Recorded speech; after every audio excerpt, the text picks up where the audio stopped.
Well everyone, it's time for us to go and take a look at the Samsung Galaxy S7 and see how this specific device holds up in 2023. Now, I don't really think anybody should be buying and picking up this specific phone anymore, but if you are in the market and you do want to pick up some other Samsung phones I would recommend this year, links will be down in the description. You can get them from there and you can help support the channel at the same time. Now starting off with the Samsung Galaxy S7 on the outside, this phone did come out in 2016, and this was honestly a pretty cool phone that Samsung made. I think it was a pretty big upgrade coming from the Galaxy S6, considering the S6 kind of flopped in some ways. They sold a lot of numbers, but it just kind of wasn't that great of a Samsung device if I'm being honest. So with this specific phone, they kind of went through and kind of fixed a lot of the issues we had there. So on the front of the Galaxy S7, we have that 5.1-inch Super AMOLED display. Now it's a 1440p panel. And to be honest, even in 2023, it's still pretty crazy how good of a panel this thing is. I mean, this phone is like, 7 years old now or something like that. And even now, it's still looking fairly solid. Now, the things that,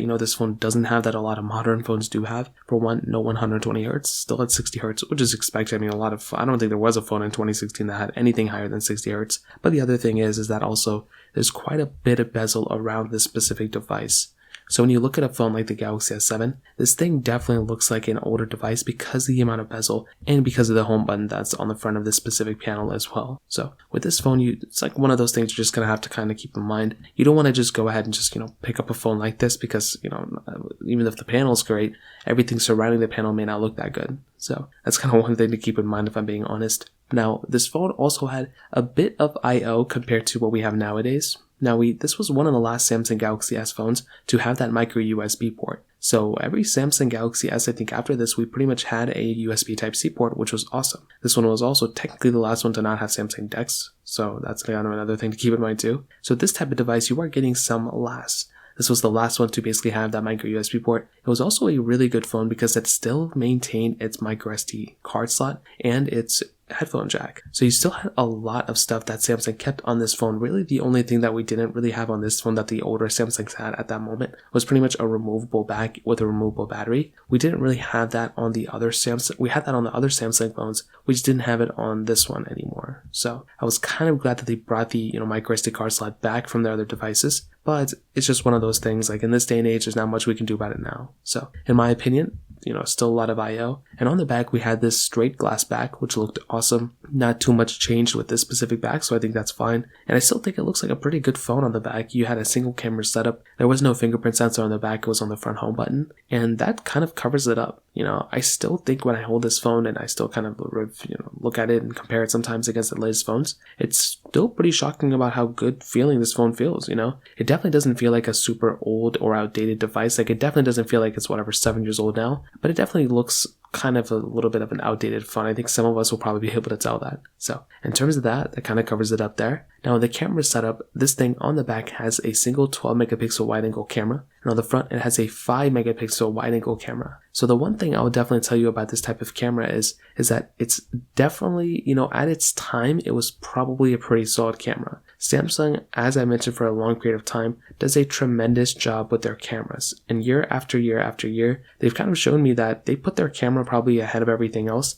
And they just drop so many features and stuff that a lot of other phones at that time don't really have. So with something like the Galaxy S7, this camera, it's definitely not, the best camera anymore. It's not competing even against something like a Galaxy S9, to be honest. But you still have lots of features built into this type of camera. And I still think it's not a bad performing, phone at all in terms of the camera standpoint. For how old this phone is, when I look back at 2016, we also had the iPhone 7 and 7 Plus that year. Maybe some OnePlus phone and, the Google Pixel that came out in 2016 as well. So there was definitely some competition. I would probably say that this year, possibly the Google Pixel probably had the best camera, but the Galaxy S7 had a really solid camera for it during that time too. So although it's not the best camera of all time, I still think Samsung did a pretty good job, and there's not too much I would say to complain about here for how old this phone is. But clearly I would not recommend buying this phone anymore, so the camera really wouldn't be worth it, inherently. But for how old it is, I still give it a lot of credit there. So in terms of that kind of covers it up there as well. Now in the software and longevity portion, this is the area of this phone that's probably not worth it the most in my opinion.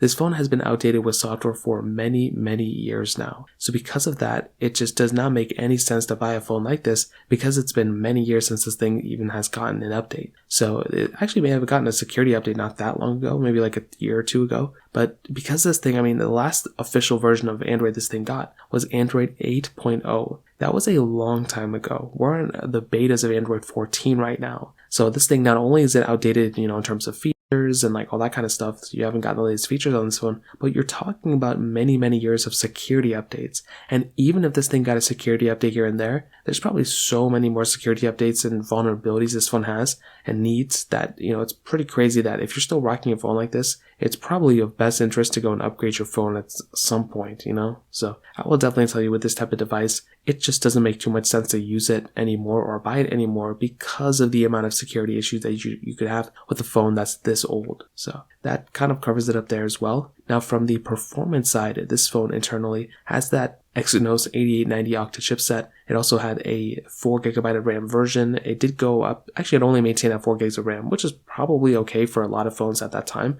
And one thing I would definitely tell you is that this was, I think, a time where a lot of the devices, for the most part, pretty much had an issue with One UI.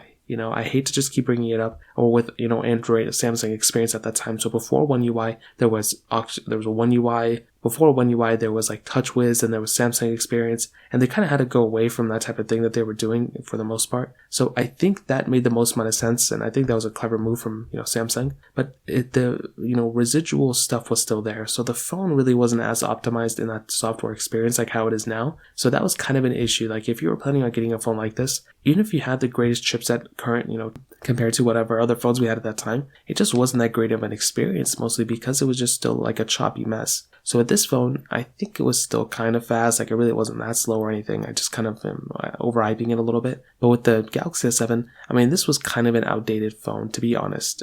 Not because of the chipset or anything, but because the software wasn't as optimized with the hardware. So because of that, it gets the phone like the Galaxy S7. It's not that great of a performing phone anymore. It's kind of slow. It kind of feels bogged down every time you do anything with it. So that's kind of the sad thing going on with the Galaxy S7. It is what it is. Like I said, there's not really anything we can do about it as of this point. But if you were planning on getting a phone like the Galaxy S7, it's not going to be the fastest phone of all time anymore. So that kind of covers it up there as well. Now, battery life wise, again, the battery life isn't really going to be that great anymore, but it was a step up from the Galaxy S6 during that time. So I think that's a pretty cool thing, and we have to give it some credit there too. So to kind of sum up this video, what I'll definitely tell you is, I definitely do think the Galaxy S7 sits at a very, very weird spot. It's not worth buying anymore. I wouldn't even recommend even pretty much using this phone in any capacity. If you want to buy this phone for like a collector's item, or you want to use it to play some like handheld games, so like even then I wouldn't recommend it because it's so outdated. The chipset's not that great. You're much better off buying like a Pixel 3 or like a Pixel 4 and then trying to go like that direction, or a Galaxy S10, and using that phone. But this device, it's not really worth buying pretty much in any way. But I still like the Galaxy S7, I think it brought a lot to the table when it first came out. It's just not really worth buying anymore, if I'm being honest. So that pretty much covers it up. If you have any other thoughts or questions, let me know in the comment section below. Hit the like button, that will mean so much, but definitely hit that subscribe button. More importantly than everything else, I love every single one of you guys. Hopefully I'll catch you guys in the next video. Peace out till then.